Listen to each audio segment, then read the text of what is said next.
Hi hello. இன்றைக்கி நாம் ரொம்ப டேஸ்டியான ஹெல்தியான சிம்பிளான ஒரு டிஷ் தான் பார்க்க போகிறோம். கேரட் கீர்.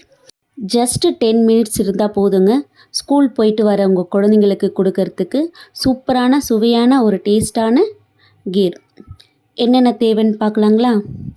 ஒரு கப் கேரட், 2 ஸ்பூன் கீ, சர்க்கரை, ஏலக்காய் தூள், ஒரு பிஞ்ச் சால்ட்டு டேஸ்ட்டுக்காக போடுறதுங்க. ஒரு பிஞ்ச் இருந்தால் போதும். ரொம்ப அதிகமாக போட்டிங்கன்னா டேஸ்ட் வேறு மாதிரி மாறிடும். 1/2 லிட்டர் பால். இப்போ நம்ம செய்யலாமா? ஒரு பேனில் நல்ல பேன் சூடானதும் 2 ஸ்பூன் நெய் விட்டு, நெய் நல்லா காஞ்சதும் துருவின கேரட்டை போட்டு நல்லா வதக்குங்க. கூடவே நம்ம பாதி சுகர் போட்டு சுகர் மெல்ட் ஆகிற வரையும் நல்லா வதக்கி, மெல்ட் ஆகி அதுலேயே நல்லா வேகிற அளவுக்கு ஓரளவு ஒரு 50% வேகிற அளவுக்கு நல்லா வதக்கிட்டே இருங்க. நல்லா மெல்ட் ஆகி அந்த சுகர்லேயே வெந்ததுக்கப்புறம் நம்ம 1/2 லிட்டர் பாலை ஊற்றி பாலோடு சேர்ந்து நம்ம வேக வைக்கலாம்.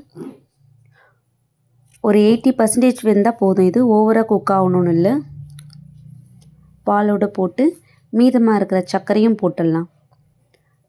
போட்டு நல்லா கொதிக்க விடுங்க. அது பால் ஓரளவு சுண்டுற அளவுக்கு நல்லா கொதிக்க விட்டு, நல்லா கொதித்ததுக்கப்புறமா நம்ம ஏலக்காய் தூள், ஒரு பிஞ்ச் சால்ட்டு போட்டு நல்லா சுண்டி வர அளவுக்கு நம்ம நல்லா கொதிக்க விடுக்கலாம்.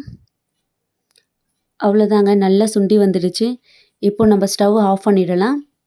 ரொம்ப டேஸ்டியான, நாம் இதை சூடாகவும் சாப்பிடலாம், இல்லை ஃப்ரிட்ஜில் வச்சு கூல் பண்ணியும் சாப்பிடலாம். செம்ம டேஸ்ட்டாக இருக்குங்க. குழந்தைங்களுக்கெல்லாம் ரொம்ப பிடிக்கும். சிம்பிளாக ஒரு 10 மினிட்ஸ்லேயே நம்ம செஞ்சிடலாம். நீங்களும் வீட்டில் செஞ்சு பாருங்கள். செஞ்சு பார்த்து எப்படி இருந்ததுன்னு கீழே கமெண்ட் பண்ணுங்கள். தேங்க்யூ.